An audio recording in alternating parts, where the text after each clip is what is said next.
الحمد لله والصلاة والسلام على أشرف رسول الله وعلى آله وصحبه الفائزين برضا الله أما بعد.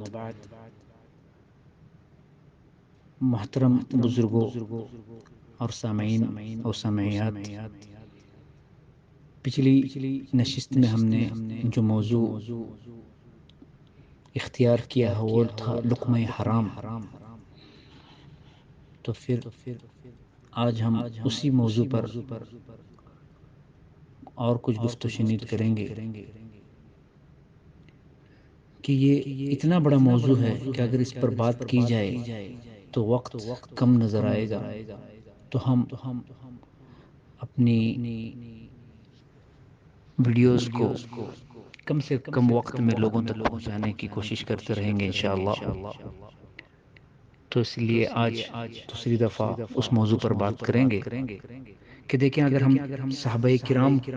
کی زندگی کا مطالعہ کریں تو ہمیں پتہ چلے گا کہ انہوں نے حرام سے بچنے کے لیے کیا کیا تدابیر اختیار کیا اور کیسے کیسے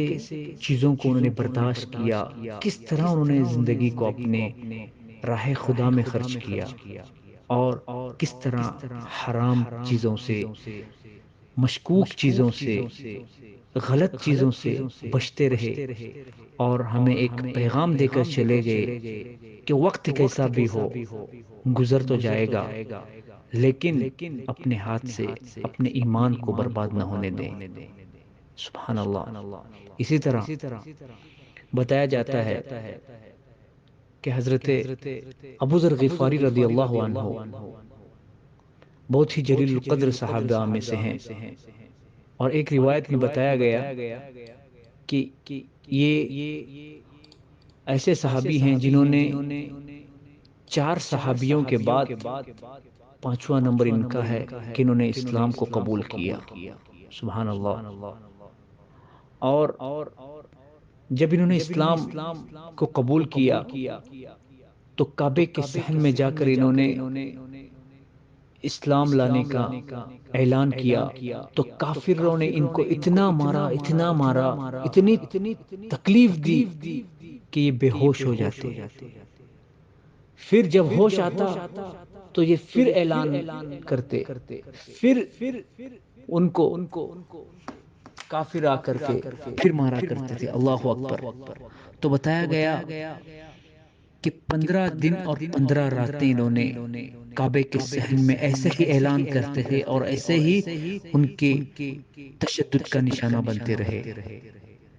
اور 15 دن تک انہوں نے آب زمزم کے علاوہ اور کوئی دانہ تک نوش نہیں فرمایا اور پہلے سے زیادہ مضبوط اور طاقتور بنے، اور فرماتے تھے کہ جو مزہ مجھے اسلام کے اعلان کرنے میں آ رہا ہے اور ان کے تشدد کا نشانہ بننے میں آ رہا ہے وہ مزہ مجھے کہیں پہ نہیں آ رہا ہے. اللہ اکبر. اور جب انہیں مارا جاتا تو پھر بے ہوش ہوتے تو حضرت عباس رضی اللہ عنہ تشریف لاتے اور ان سے کہتے یہ بنو غفار کا شخص ہے اور تم ملک شام تجارت کے واسطے جاتے ہو تو ان کا گھر، ان کا قبیلہ تمہارے ان کے جانے کے راستے میں ہی پڑتا ہے، تو کہیں تم کو ان کا قبیلہ تکلیف نہ دے اس لیے انہیں مارو مت. اللہ اکبر. تو اللہ کے پیارے حبیب علیہ الصلوۃ والسلام نے ایک دفعہ ارشاد فرمایا کہ میرا ایک صحابی ایسا ہوگا کہ جو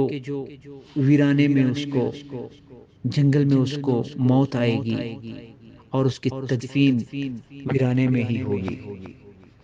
تو بتایا گیا کہ جب حضرت ابو ذر غفاری رضی اللہ عنہ کا وصال کا وقت قریب آیا تو حضرت عثمان رضی اللہ عنہ کے خلافت کے دور میں تھا. تو یہ مدینہ منورہ سے کچھ ہی دور،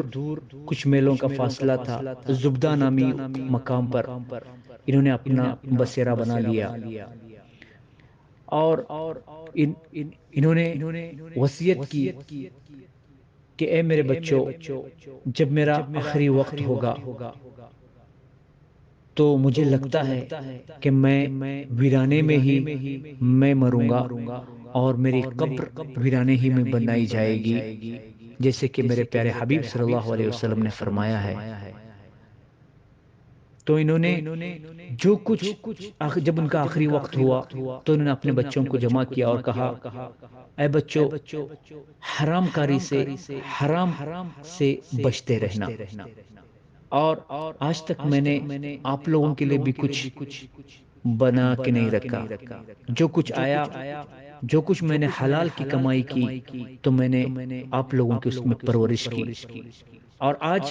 وقت ایسا ہے کہ میرے پاس میرے کفن کے اچھے کفن کے لیے کوئی ایک لباس تک نہیں ہے، صرف اور صرف یہ میرے حرام کی کمائی نہیں ہے، میں نے حلال کمائی کی اور تمہیں حرام سے بچایا ہے۔ اور جب میرا وقت قریب ہو، میرا جب تدفین ہو جائے، جب غسل دیا جائے، تو دیکھنا کہ کوئی مکہ مکرمہ سے شخص عمرہ کر کے لوٹ تو نہیں رہا ہے، تاکہ جب وہ گزر ہو اس کا تو اس سے کفن کے لیے اسے احرام مانگ لینا اور اس کے احرام سے مجھے کفن دے دینا۔ چنانچہ جب ان کی روح پرواز کر جاتی ہے تو اس ویرانے میں کیا دیکھتے ہیں کہ ایک قافلہ مکہ مکرمہ سے عمرہ کر کے آ رہا ہے، اور ایک روایت میں بتایا گیا کہ اس کے کمانڈر حضرت سلمان الفارسی رحمۃ اللہ علیہ تھے۔ تو کچھ قریب آنے کے بعد ان کے بچے ان سے بات کرتے ہیں اور فرماتے ہیں کہ ہمارے والد کا انتقال ہو چکا ہے اور انہوں نے ایسی وصیت کی تھی۔ جب حضرت سلمان الفارسی رضی اللہ عنہ آ کر کے چہرے انور پر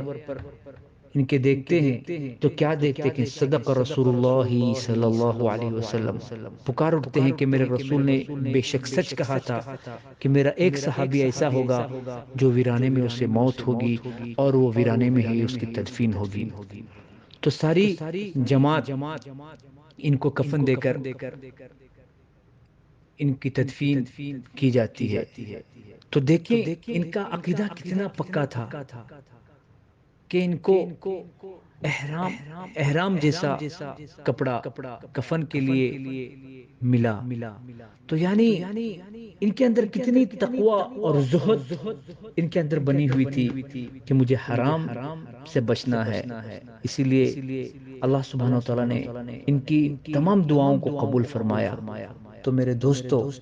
کہنے اور بیان کرنے کا مقصد یہی ہے کہ اللہ سبحانہ و تعالیٰ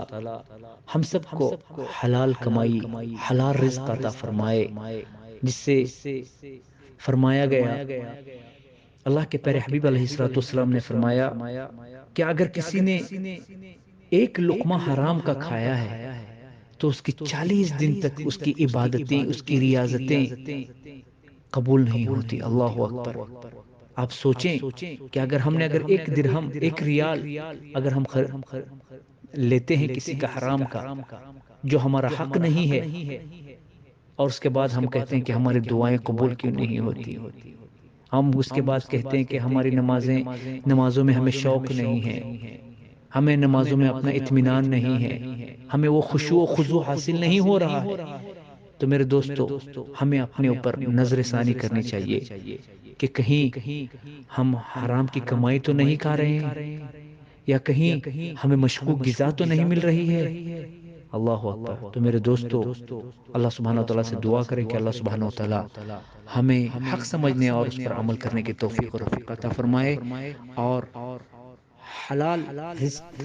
کا پابند بنائے۔ والسلام علیکم ورحمۃ اللہ وبرکاتہ۔